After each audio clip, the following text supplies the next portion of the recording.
真係有驚喜啊！突然之間咧有咁多錢。Hello， 大家好，我係 Testing One Crystal 啊。上次咧同你分享過我喺奧地利俾人罰錢嘅慘痛經歷，今日咧要分享一啲好消息，就係剛剛相反嘅，就係我喺奧地利我應得嘅錢點樣受到保障呢？而我出去買嘢嘅時候，我嘅消費者權益又點樣受到保障呢？我今日咧就分享4件事。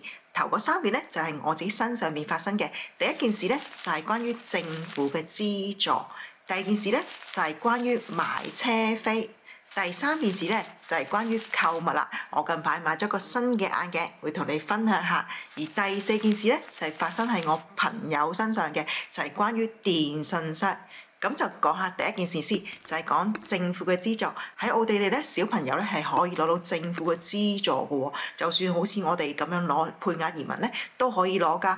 咁我嚟到嘅時候咧，就因為咧唔係好熟悉呢邊嘅程序啦，同埋咧我哋要申請咗銀行戶口，當其時又唔係好順利㗎。咁跟住又要去申請一啲即係網上簽名嘅證明啦。所以咧我去申請啲小朋友資助嘅時候咧，其實咧都遲咗成4-5個月㗎。咁我諗冇辦法啦，都係自己即係唔係好熟呢邊嘅一個政策啊，所以咧就都拖延咗批咧嘅中間咧，我都有只去補交一啲文件。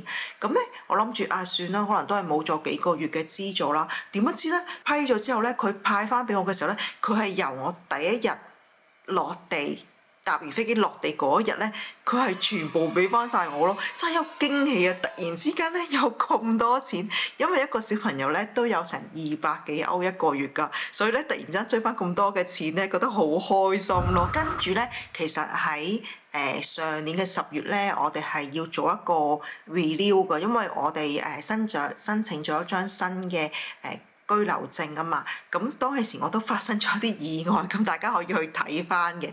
咁因為嗰個申請居留證咧就延遲咗啦，所以一直都冇去覆翻呢個政府資助嘅計劃嗰個辦事處啊，咁我一直拖住，咁佢都send 咗幾次信嚟話，我仲未覆佢喎，未 update 翻佢啲資料，小朋友轉錯學校嗰啲資料我未俾翻佢喎。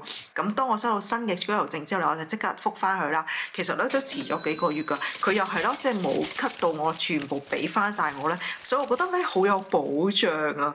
咁另外咧就係其實呢一度咧有陣時都會有啲政府派錢嘅。我記得上年咧就係政府達到佢哋減低碳排放嘅要求啦，所以每一個居民咧都可以攞到一筆錢嘅，大人咧就攞到500歐，而小朋友咧就攞到250歐。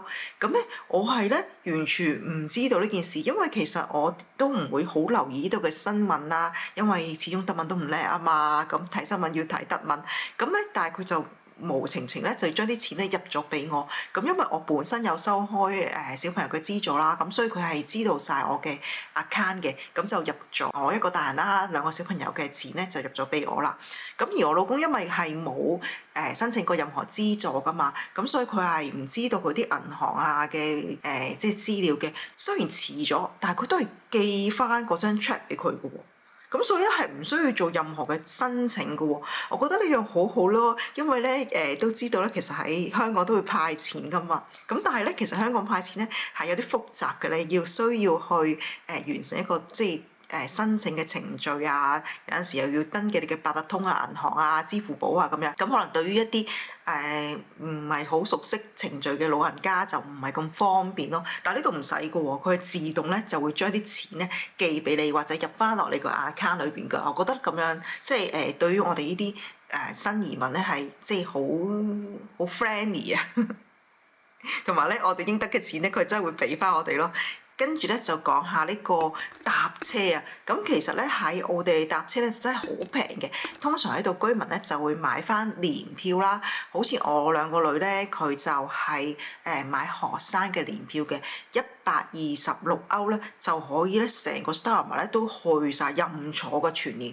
申請咗嗰張年票之後咧，基本上係有張卡啦，咁上面有你個名同埋相咁樣嘅。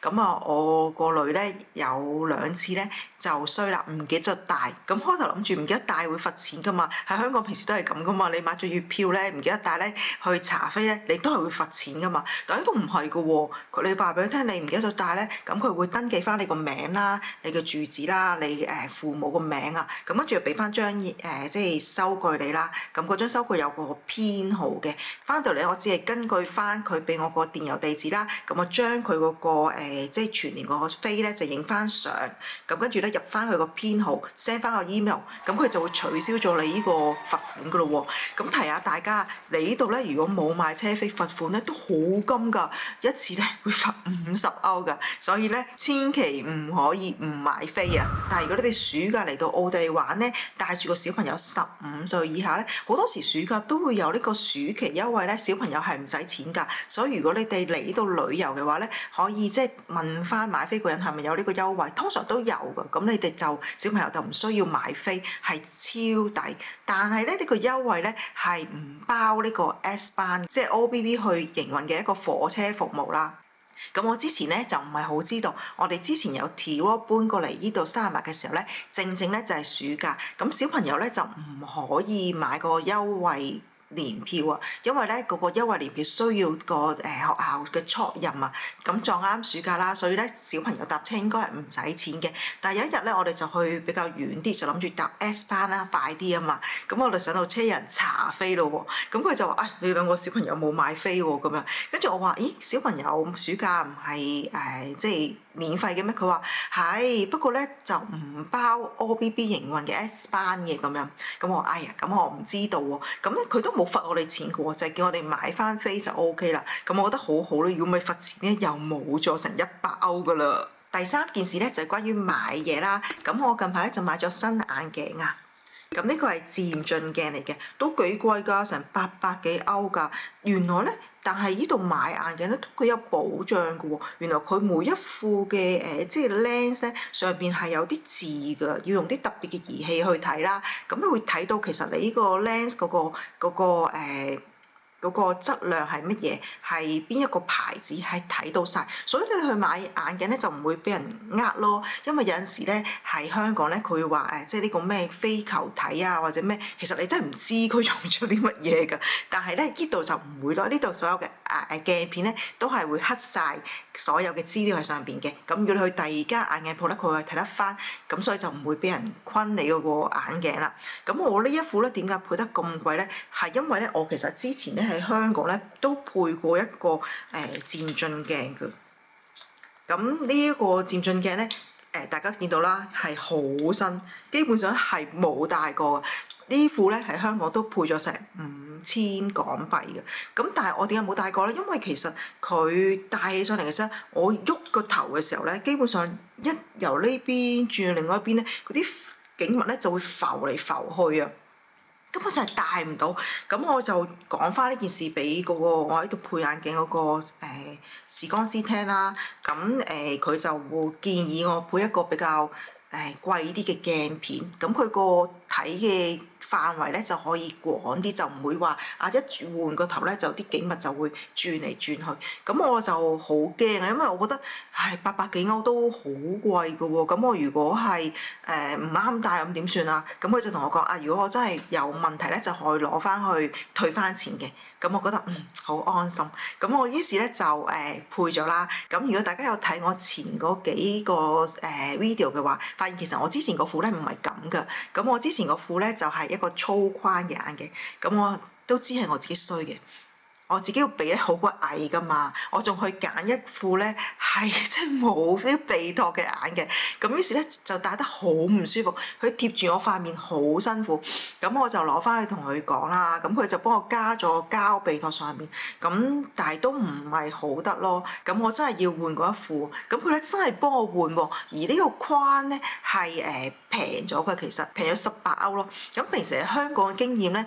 平咗係攞唔翻㗎嘛，但係呢度咧居然退翻俾我喎，佢將個18歐咧退翻俾我，唔需要我補任何嘅錢，仲退翻啲錢俾我喎，我覺得真係好神奇。其實咧，我近排有朋友咧都喺香港買咗一副太陽眼鏡啊，咁佢又係即係覺得戴得唔係好舒服啊，咁於是咧就攞翻去諗住換啦，咁雖然都成功換到啦，但係都係經過即係好長時間交涉啊。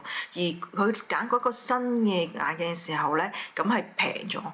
咁嗰啲錢梗係冇得退啦，咁佢只能夠咧去買多啲嘅嘢，跟住補翻個差額咯。喺香港就係咁噶啦，永遠咧鋪頭係唔會蝕俾你，唔會退翻錢俾你。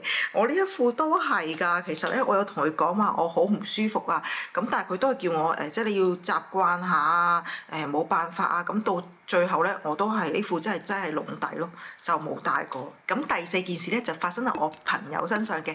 咁我上次分享過啦，我朋友啱啱搬咗屋啦。咁其實之前咧佢有簽過2年約，關於嗰個 WiFi 同埋手提電話嘅 data plan 㗎。咁佢搬咗之後就發現佢息路咧收得唔係幾好啊。咁於是就去翻嗰個電信商同佢講啦。咁個電信商查翻之後咧就發現啊，其實又真係喎，佢新個地址咧個接收真係唔係幾好。於是咧就算佢簽咗約咧都俾佢退喎，幾好喎。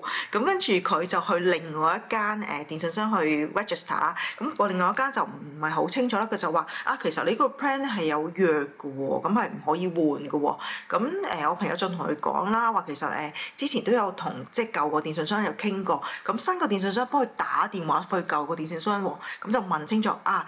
原來係真係可以退，因為佢哋個息路收得唔係幾好。於是咧，新個電信商就幫佢搞咗個新約啦。就算有約喺身咧，其實都可以因為你個服務係唔達標咧，而即係取消冇收額外嘅費用嘅喎。但係香港唔係噶嘛，香港如果你簽咗個電話 plan 啊或者 WiFi plan 咧，咁如果你就算搬過嘅話，因為種種嘅原因，而嗰個電信商係冇辦法去提供呢個服務，佢都係唔會退錢俾你嘅喎，你都係違約嘅喎。我覺得呢個真係冇乜保障，但係喺奧地利咧就唔係啦，我哋呢啲嘢係有保障嘅喎。聽落咧係咪好好咧？係咪好想即刻移民嚟呢度啊？但係如果你想知道我哋上次點樣俾人罰款嘅話咧，就可以睇翻呢一條片再決定喎。我哋下次見啦，拜拜。